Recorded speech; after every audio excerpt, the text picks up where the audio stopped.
Good morning students. Avinash sir के Sharma classes channel में आपका स्वागत है। तो जैसा कि आपको मालूम है कि मैंने जो पार्ट 1 बनाया था, पार्ट 1 में मैंने एक्टिव वॉइस से पैसिव वॉइस आपके लिए इसमें आपको जानकारी दी कि हमें कौन कौन से रूल्स की ज़रूरत पड़ती है, एक हेल्पिंग वर्ब में क्या परिवर्तन आते हैं, और सेकंड बताया मैंने कि जो आपका पर्सनल प्रोनाउन हो उनके केस में कैसे परिवर्तन किया जाता है। अगर आपने वो जिसका जो पार्ट 1 नहीं देखा तो पहले आप उसको देखेंगे तो आपको अच्छे से समझ में आ जाएगा।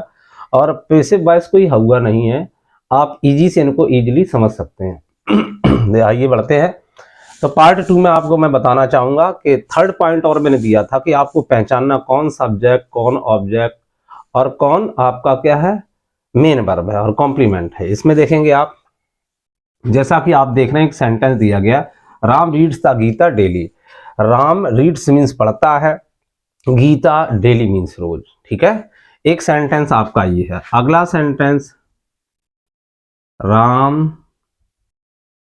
गिव मी, राम ने गिव मी मुझे दिया, अ पेन, राम ने मुझे एक पेन दिया, राम ने मुझे एक पेन दिया। तो मैंने पहले भी आपको बताया था कि मेन वर्ब के बाद ऑब्जेक्ट भी आता है और कॉम्प्लीमेंट भी आता है, तो आपको पहचानना, अगर आप ऑब्जेक्ट जान गए तो कॉम्प्लीमेंट तो आप तुरंत ही समझ जाएंगे। तो देखेंगे, राम रीड द गीता, राम गीता पढ़ता है डेली। कौन पढ़ता है, कौन जैसे हम लगाएंगे, कौन या किसे, सॉरी कौन या किसने, कभी कभी किसने करके भी आता है, कौन करके। अगर कौन से जवाब मिल रहा है तो आपका ये क्या हो गया, आपका ये सब्जेक्ट हो गया कौन। अब पढ़ता है गीता, तो यहाँ पर आपको तो ये शायद मालूम ही है, मेन वर्ब तो तुरंत आप समझ, जिनकी 5 फॉर्म्स होती है, first second third fourth fifth, ठीक है। तो जिनकी फिफ्थ फॉर्म होती है यानी 5 फॉर्म्स होती है उनको हम मेन वर्ब कहते हैं। तो मेन वर्ब बड़ा ही आसानी से हम समझ जाएंगे। मेन वर्ब के बाद मोस्टली क्या आता है, ऑब्जेक्ट आता है। तो हमें पता लगाना क्या ये द गीता ऑब्जेक्ट है या नहीं है। इसके लिए हम क्या करेंगे, दो वर्ड्स को याद करो, क्या लगाने पर ऑब्जेक्ट मिलता है और किसे। यहां मैंने बोला कौन किसने, और ऑब्जेक्ट को ढूंढने के लिए क्या और किसे, दो वर्ड याद रखेंगे। तो राम पढ़ता है, क्या पढ़ता है, गीता। तो इसका मतलब क्या पे जवाब मिला तो हमारा क्या हो गया, ऑब्जेक्ट हो गया। क्या हो गया, हमारा ऑब्जेक्ट। और याद रखें, क्या लगाने पे जो भी ऑब्जेक्ट मिलेगा वो कैसा ऑब्जेक्ट होगा, वो आपका कैसा होगा, वो सजीव होगा कि निर्जीव। हमेशा याद रखें, क्या लगाने पर जो भी ऑब्जेक्ट मिलता है, ऑब्जेक्ट दो प्रकार के होते हैं, ये आपका निर्जीव ऑब्जेक्ट है, क्योंकि बुक है, किताब है, गीता कोई लड़की नहीं है। तो क्या लगाने पर जो भी ऑब्जेक्ट मिलता है वो निर्जीव, और किसे लगाने पर जो भी ऑब्जेक्ट मिलता है वो सजीव मिलता है। तो इस बात का ध्यान रखेंगे। तो सब्जेक्ट, मेन वर्ब, ऑब्जेक्ट, और जो आपका बच गया उसको हम बोलते हैं अदर वर्ड। इसकी भी खासियत है अदर वर्ड। अदर वर्ड हम ज्यादातर कहाँ रखें, अदर वर्ड को जब भी पैसिव बनाए तो मेन वर्ब की थर्ड फॉर्म के बाद रखना है। सेकंड सेंटेंस में समझते हैं, राम गिव मी अ पेन, राम ने मुझे क्या दिया, एक पेन दिया। तो कौन दिया, नहीं मिला, किसने दिया, मिल गया। तो किसने से भी मैंने कहा था मिलेगा। पहले सेंटेंस में कौन लगाने पे मिला, दूसरे सेंटेंस में क्या मिला, किसने। तो कभी कौन लगाना पड़ता, कभी किसने लगाना पड़ता। तो हमें क्या मिलता है, सब्जेक्ट। क्या मिलता है, सब्जेक्ट मिलता है। ये सब्जेक्ट है, कौन या किसने लगाने पर, अपने दिमाग में बिठा लो, कौन या किसने लगाने पर हमें क्या मिलता है, सब्जेक्ट मिलता है। ठीक। अब आपने देखा होगा give, give, give, given, giving, gives, यानी 5 फॉर्म्स हैं, अर्थात ये क्या होगी, आपकी मेन वर्ब। क्या हो गई, मेन वर्ब हो गई। अब देखते हैं, दो वर्ड मिले, मी और आ पेन। ये दो वर्ड है। राम ने गिव मी, मुझे दिया, आ पेन, एक पेन दिया। तो राम ने मुझे क्या दिया, एक पेन। तो क्या लगाने पर उत्तर किसका मिला, क्या लगाने पर ये उत्तर दे रहा है, आ पेन। और किसे दिया, मुझे। तो क्या और किसे, दोनों लगाने पे क्या मिल रहा, उत्तर मिल रहा हमें, अर्थात दोनों ही ऑब्जेक्ट है। दोनों क्या है, मैंने क्या कहा था, क्या लगाने पर कैसा मिलेगा, निर्जीव। कैसा मिलेगा, निर्जीव। और अगर किसे लगा दें तो क्या मिलेगा, सजीव। तो इसमें तो दोनों ही ऑब्जेक्ट हैं। क्या है, दोनों ही ऑब्जेक्ट हैं। क्या लगाने पर निर्जीव ऑब्जेक्ट मिलता है, किसे लगाने पर सजीव ऑब्जेक्ट। तो जब भी आप पैसिव बनाए इस बात का ध्यान रखें कि जो मेन वर्ब के बाद ऑब्जेक्ट रखा हुआ, अर्थात में पैसिव इससे बनानी चाहिए। बन तो उधर से भी जाएगी, निर्जीव से भी, लेकिन याद रखो जो भी मेन वर्ब के बाद ऑब्जेक्ट दिया, ये दोनों ऑब्जेक्ट हैं। ये भी आपका ऑब्जेक्ट है और ये भी आपका ऑब्जेक्ट है। तो हमेशा किससे बनाए हम, मेन वर्ब के बाद आने वाले ऑब्जेक्ट से बनाए पैसिव। ऐसा क्यों, क्योंकि कभी कभी ये तो ऑब्जेक्ट दोनों है, कभी कभी एक ऐसा होता है कि ये ऑब्जेक्ट होता है, आने वाला आगे वाला शब्द क्या होता है, कॉम्प्लीमेंट होता है। अगर आप पीछे से बनाने लगे, आप समझ नहीं पाए कि ऑब्जेक्ट है कि कॉम्प्लीमेंट, तो इससे यहां से गलती हो सकती है। लेकिन मेन वर्ब के बाद सदैव ऑब्जेक्ट ही आएगा, तो ध्यान रखें, उससे अगर हम पैसिव बनाएंगे तो बिल्कुल सही होगा। तो याद रखें, मेन वर्ब के बाद जो भी ऑब्जेक्ट हो उसके द्वारा ही हम पैसिव बनाए, अर्थात उस ऑब्जेक्ट को सब्जेक्ट में। क्लियर हो गया? एक सेंटेंस को और अच्छे समझते हैं, एक सेंटेंस और समझ लीजिए। अगर मैं थोड़ा फास्ट समझा रहा हूं तो आप क्या करें, इसको वीडियो को दोबारा देखें, ठीक है, या रिवर्स करके देख लें। तो देखते हैं यहाँ, जैसे यहाँ पर लिखा हुआ राम नेम्ड, राम ने नेम्ड माना नाम रखा, मी मेरा क्या रखा, राम ने मेरा नाम अविनाश रख दिया, ठीक है। इस सेंटेंस को आप अच्छे समझें, देखते हैं ध्यान से। किसने रखा, राम ने। मैंने कहा था कौन या किसने पर क्या मिलेगा, सब्जेक्ट। नेम क्या है, नेम्ड जो लिखा है सेकंड फॉर्म लगी, अर्थात मेन वर्ब है, इसकी 5 फॉर्म्स होती हैं, तो मेन वर्ब हो गया आपका। अब इसके बाद 2 वर्ड आए, मेन वर्ब के बाद में 2 वर्ड बचे आपका, एक तो मी बचा और एक आपका क्या बचा, अविनाश। अब राम नेम्ड मी, किसका, किसे, किसका रखा नाम, मेरा। तो कहने का मतलब जो मेन वर्ब के तुरंत बाद आया ये तो आपका क्या हो गया, ऑब्जेक्ट हो गया, लेकिन जो अविनाश वर्ड है ये क्या है, ये आपका कॉम्प्लीमेंट है, ये क्या आपका कॉम्प्लीमेंट है। अब कुछ बच्चे क्या है कि ऑब्जेक्ट और कॉम्प्लीमेंट समझ नहीं पाते, वो तो यही समझेंगे ये भी ऑब्जेक्ट है, ये भी ऑब्जेक्ट। अब अंतर बता दे, कैसे पहचानेंगे कि ये ऑब्जेक्ट ये कॉम्प्लीमेंट कैसे। ध्यान से आप नजर रखें, मी मुझे अर्थात सजीव होता है, अविनाश भी नाम रखा है तो सजीव है। तो जब दोनों ही सजीव हैं, जब दोनों सजीव हैं तो दोनों ऑब्जेक्ट नहीं हो सकते।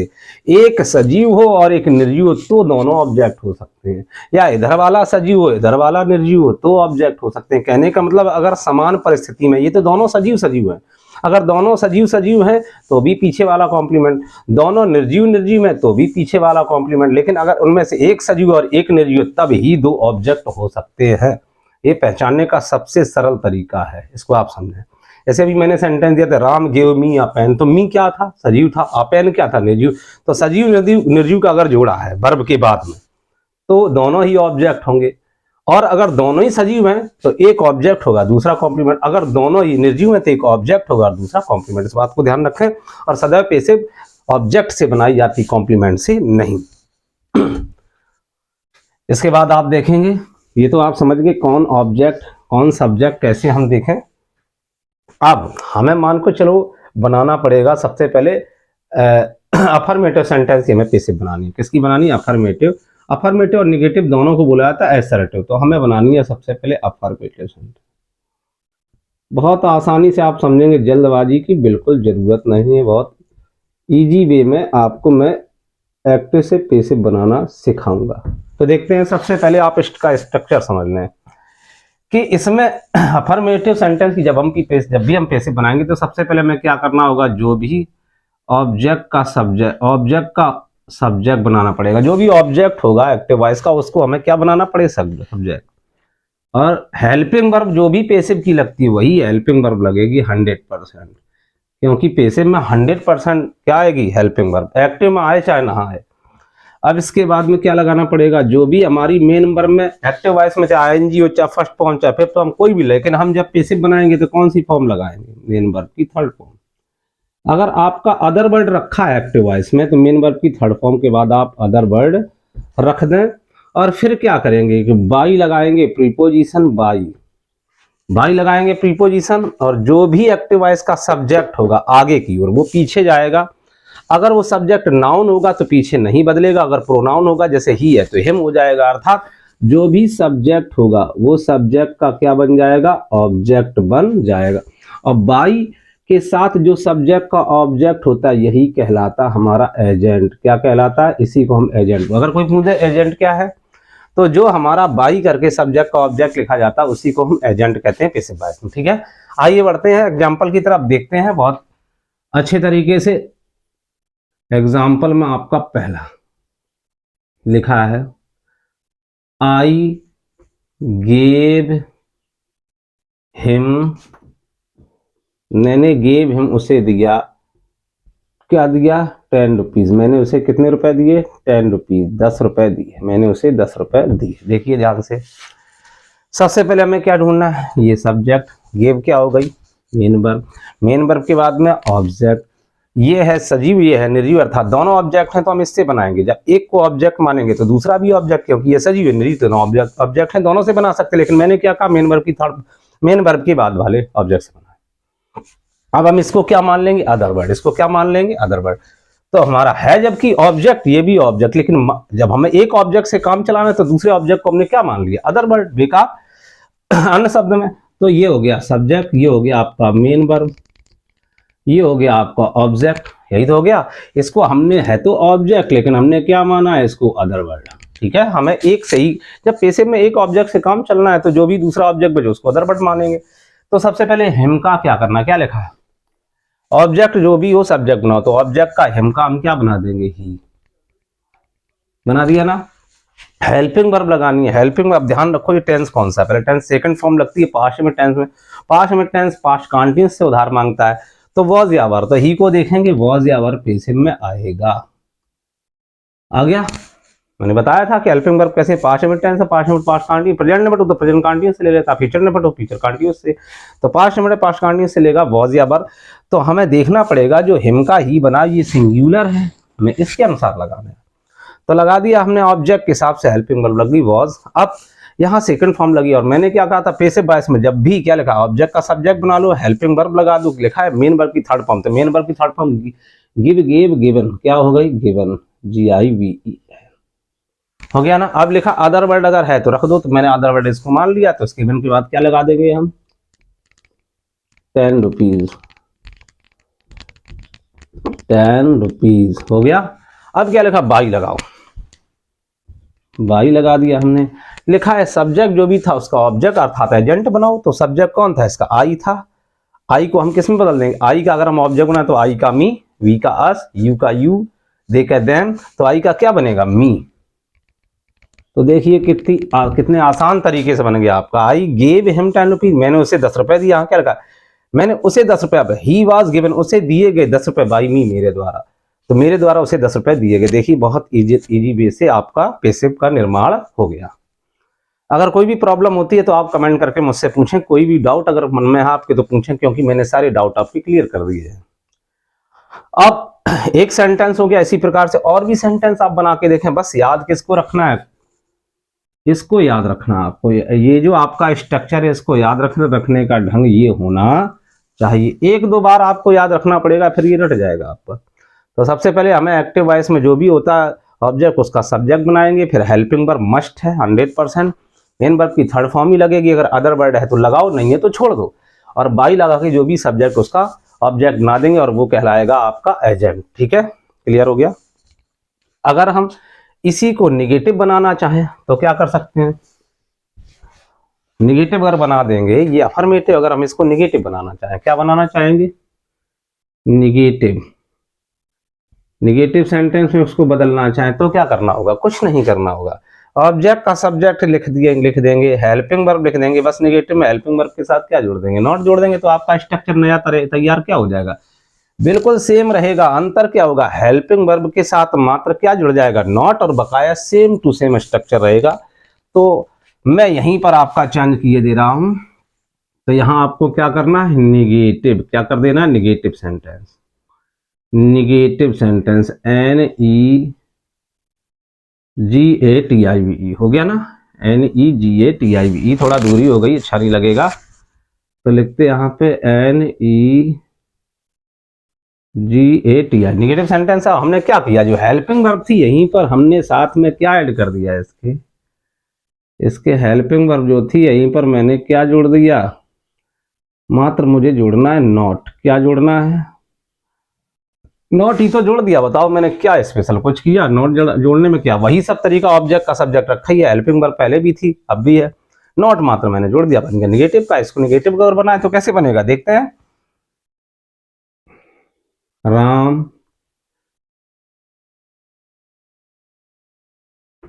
इज नॉट प्लेइंग, निगेटिव है ना, Ram is not playing cricket, Ram क्या नहीं खेल रहा है, क्रिकेट नहीं खेल रहा है, निगेटिव हो गया ना। आप देखते हैं ध्यान से इसमें, मैंने वही तरीका अपनाओ। कौन नहीं खेल रहा है, राम। ये हेल्पिंग वर्ब है, नॉट नेगेटिव वर्ड है। प्लेइंग मेन वर्ब हो गई, क्योंकि मेन वर्ब के बाद तुरंत क्या आने वाला है, ऑब्जेक्ट। तो सब्जेक्ट ऑब्जेक्ट, ऑब्जेक्ट हमने देखा, ऑब्जेक्ट क्रिकेट है, नाउन है, ये चेंज नहीं हो सकता। अगर यहाँ हिम होता तो ही हो जाता, क्रिकेट है नाउन है, जब भी नाउन होगा ऑब्जेक्ट तो चेंज नहीं होता। सबसे पहले क्या लिखेंगे, क्रिकेट, CRICKET, क्रिकेट हो गया।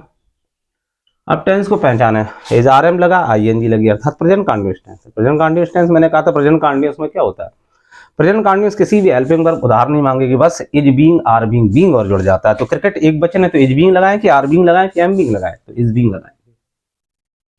इज बीइंग क्योंकि सिंगुलर है, इज बीइंग लगा दिया। क्यों, क्योंकि रूल कह रहा ऑब्जेक्ट का सब्जेक्ट लगा, मैंने लगा दिया, क्रिकेट का सब्जेक्ट बना दिया, क्रिकेट का नाउन चेंज नहीं होगा, इसके क्रिकेट ही रहा। हेल्पिंग वर्ब लगा दी, इज बीइंग, इज बीइंग है। अब नॉट लगाने को कह रहा, अगर इज बीइंग के बाद नॉट लगाएंगे तो हो जाएगा गलत, क्योंकि जो हेल्पिंग वर्ब है 2 शब्दों की है, अकेली इज नहीं, इज बीइंग पूरी है। तो जब 2 शब्दों या 3 शब्दों की हो हेल्पिंग वर्ब, तो पहले शब्द के तुरंत बाद नॉट का प्रयोग कर दिया जाता है। ये तरीका बस याद रखेंगे, नॉट को बाद में लगाएंगे, क्योंकि हेल्पिंग वर्ब लंबी है, जब हेल्पिंग वर्ब लंबी हो तो नॉट को बीच में लगाते हैं। तो इज नॉट बीइंग, ये तरीका होना चाहिए, आपको समझ में आ रहा होगा, ठीक है। Is not being, is being not नहीं, इज नॉट बीइंग। अब हेल्पिंग वर्ब नॉट लग गया, अब मेन वर्ब कह रहा, मेन वर्ब लगाओ, तो प्ले की मेन वर्ब क्या होगी, थर्ड फॉर्म, क्योंकि पैसिव में सदैव क्या लगेगी, थर्ड फॉर्म, प्लेड। अब कह रहा अदर वर्ड है क्या, नहीं है, सब्जेक्ट, देखो सब्जेक्ट है, helping verb not, main verb object, object other word है नहीं, तो मेन वर्ब कह रहा अदर वर्ड रखो, तो मेन वर्ब तो हमने थर्ड फॉर्म रख दी, अब कह रहा अदर वर्ड रखो, कैसे रखें, है ही नहीं, तो क्या करेंगे, बाई लगा के एजेंट लगाओ, बाई लगा दिया। एजेंट कौन है, राम है, राम क्या उधर चेंज हो जाएगा, सीता हो जाएगा, नहीं, नाउन को चेंज नहीं किया, तो बाई राम का राम, अगर ही होता तो हिम हो जाता, बाई राम। तो देखिए ये भी आसानी से पैसिव में चेंज हो गया। Ram is not playing cricket, Ram cricket नहीं खेल रहा है, तो क्या हो जाएगा, cricket is not being played by Ram, कि क्रिकेट राम के द्वारा नहीं खेला जा रहा है। तो ये भी आपका पैसिव हो गया। अब अगर बात करें इंट्रोगेटिव सेंटेंस कैसे बनेगा, तो ध्यान रखें, इंट्रोगेटिव सेंटेंस अगर है तो ध्यान रखें, ये जो आपकी हेल्पिंग वर्ब दिख रही है, जब भी इंट्रोगेटिव, इंट्रोगेटिव मतलब जो हेल्पिंग वर्ब पहले होती है, तो मात्र ऑब्जेक्ट के सब्जेक्ट के बाद अभी क्या लगा रहे थे आप, हेल्पिंग वर्ब लगा रहे थे। इंट्रोगेटिव की खासियत है, जो हेल्पिंग वर्ब होती है बस वो पहले आ जाती है, किसके, ऑब्जेक्ट के सब्जेक्ट के पहले। तो इसी को हम इंट्रोगेटिव में चेंज करते हैं। देखिए थोड़ा थोड़ा परिवर्तन होता है, कोई ज्यादा कठिन नहीं है, इसको आप समझेंगे कैसे चेंज करेंगे। ये जो था आपका, अब बदल देंगे आपका इंट्रोगेटिव का रूप, इंट्रोगेटिव, INTERRO, इंटेरोगेटिव या इंट्रोगेटिव सेंटेंस में प्रश्नवाचक चिन्ह आता है, मार्क ऑफ इंटरोगेशन। अब क्या करेंगे, जो हेल्पिंग वर्ब बाद में लगी है इसको हमें बाहर निकालना और ऑब्जेक्ट का सब्जेक्ट पीछे करना है, तो हमें सबसे पहले क्या लिखना होगा, सबसे पहले हेल्पिंग वर्ब लिखेंगे, फिर ऑब्जेक्ट का सब्जेक्ट, इतना बस करना और कुछ नहीं करना। अभी क्या था, ऑब्जेक्ट का सब्जेक्ट आगे था, हेल्पिंग वर्ब पीछे थी, कब में, जब तक अफर्मेटिव और नेगेटिव रहे। लेकिन जैसे ही इंट्रोगेटिव हो गया, कोई भी इंट्रोगेटिव हो, जो भी ऑब्जेक्ट का सब्जेक्ट होगा उसके पहले हेल्पिंग वर्ब आ जाए। अब इसकी एक खासियत, जैसे हेल्पिंग वर्ब आपकी इज बीइंग है, तो हेल्पिंग वर्ब पूरी इज बीइंग बाहर नहीं जाएगी, इज जाएगी बाहर, ऑब्जेक्ट का सब्जेक्ट के बाद बीइंग हो जाएगा, ठीक है। क्योंकि जब 2 या 3 शब्दों की हेल्पिंग वर्ब होगी तो पूरी हेल्पिंग वर्ब बाहर नहीं रखी जाएगी, पहला शब्द बाहर, ऑब्जेक्ट के सब्जेक्ट के बाद जो भी शब्द बचे वो हेल्पिंग वर्ब के वो लगा दिए जाते हैं। और तरीका सब कुछ वही है, अंत में चिन्ह कौन सा लगा देंगे, मार्क ऑफ इंटरोगेशन। आइए बढ़ते हैं, देखते हैं, डू यू लाइक मी, क्या आप मुझे पसंद करते हैं, डू यू लाइक मी। देखिए प्रश्नवाचक है कि नहीं, ऐसे ही पता चल जाएगा, हाँ सब्जेक्ट के पहले हेल्पिंग वर्ब लगी तो इंट्रोगेटिव है। अब हमें रखना क्या है, ध्यान रखेंगे, सबसे पहले सब्जेक्ट, यू है सब्जेक्ट, अभी सब्जेक्ट पहले मिलता था, अब हेल्पिंग वर्ब के बाद मिलेगा, क्यों, अब लाइक क्या हो गया, like like like like like like liking और लाइक्स, तो मेन वर्ब हो गई। ये क्या हो गया आपका ऑब्जेक्ट, तीनों पता चल गए, subject, main verb, object, other word है ही नहीं इसमें। आगे देखते हैं, तो सबसे पहले ऑब्जेक्ट का सब्जेक्ट आपको देखना होगा, हेल्पिंग वर्ब जरूर रखनी, लेकिन पहले तो यही देखेंगे, इसी के हिसाब से तो हेल्पिंग वर्ब आएगी। ये जो हेल्पिंग वर्ब लगी किसके हिसाब से लगी है, ऑब्जेक्ट के सब्जेक्ट के हिसाब से, तो ऑब्जेक्ट का सब्जेक्ट मी है, इसको हम अगर सब्जेक्ट बनाएंगे तो आई बनेगा कन्फर्म। अब हेल्पिंग वर्ब क्या लगी थी, पहले देख लो टेंस कौन सा है, प्रेजेंट लिमिट टेंस है, present limit tense present continuous से मांगेगा, इंडेफिनिट जितने भी तो कंटीन्यूअस मांगेंगे। तो इज आर एम मांगेगा, तो मी का जो आई बनेगा, आई के साथ हेल्पिंग वर्ब क्या होगी, आप समझदार हैं, आई के साथ होगी एम, तो सबसे पहले हमें हेल्पिंग वर्ब लगानी होगी, क्या लगेगी, एम, और मी का क्या हो गया, आई। सपोज दैट यहाँ पर मी ना होता, हिम होता, तो हिम का ही बनता, तो ही के हिसाब से क्या एम लगता, नहीं इज लगता। क्लियर हो गया। तो एम आई, हेल्पिंग वर्ब लग गई, ऑब्जेक्ट का सब्जेक्ट आई लग गया, मेन वर्ब की थर्ड फॉर्म लगाओ, लाइक का क्या हो जाएगा, लाइक्ड, हो गया ना। अब क्या कह रहा, अदर वर्ड है, नहीं ऑब्जेक्ट के बाद अदर वर्ड है ही नहीं, ऑब्जेक्ट के बाद अदर वर्ड होता है, यही लिख देते। अब बाई लगा दो, बाई लगा दिया, आप क्या करें, सब्जेक्ट जो भी ऑब्जेक्ट बनाओ, तो सब्जेक्ट डू है कि यू है, यू है, यू को यू का अगर हम पीछे ले जाएं तो यू तो चेंज नहीं होता ना, यू चेंज होता ना इट है, तो क्या हो जाएगा आपका, यू का यू रहेगा और चिन्ह आपका समाचार। तो am I liked by you, interrogation mark, जो इंट्रोगेशन लग गया, तो आपका इस प्रकार से इंट्रोगेटिव सेंटेंस का आपका क्या बनेगा, पेसिव का निर्माण। अब इंट्रोगेटिव में दो प्रकार के होते हैं, अगर हेल्पिंग वर्ब से चालू हो जाए तो यस नो टाइप, तो जो मैंने इंट्रोगेटिव में अभी सिखाए वो थे यस नो टाइप। अब कुछ ऐसे होते हैं जिनमें क्वेश्चन वर्ड पहले आता है, WH फैमिली, जैसे व्हाट, बहन, वेयर, भाई, उनको अगर हम बनाए तो क्या होगा, कुछ नहीं होगा। जो इंट्रोगेटिव का तरीका ये कि वही स्ट्रक्चर रहेगा, मात्र जो आपके व्हाट, बहन, भाई, ये WH फैमिली जो होते हैं क्वेश्चन वर्ड, वो मात्र शुरुआत में लिख दिए जाएंगे। क्वेश्चन वर्ड देखो मैंने मात्र बढ़ा दिया और सब कुछ वही रहा, जैसा स्ट्रक्चर था। क्वेश्चन वर्ड के बाद फिर हेल्पिंग वर्ब आएगा, फिर ऑब्जेक्ट का सब्जेक्ट का मेन वर्ब की थर्ड, इसी प्रकार आएगा। अर्थात इंट्रोगेटिव दो प्रकार के होते हैं, कुछ इंट्रोगेटिव सेंटेंस हेल्पिंग वर्ब से स्टार्ट होते हैं और कुछ इंट्रोगेटिव सेंटेंस किससे होते हो स्टार्ट, क्वेश्चन वर्ड से। क्वेश्चन वर्ड कौन, व्हाट, बहन, भाई, वेयर, ये आपके होते हैं क्वेश्चन वर्ड, इनसे स्टार्ट होते हैं। तो आइए उनको देखते हैं।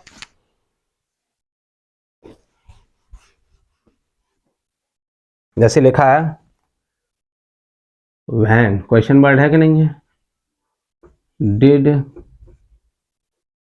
ही कॉल यू, उसने तुम्हें कब बुलाया था, है ना।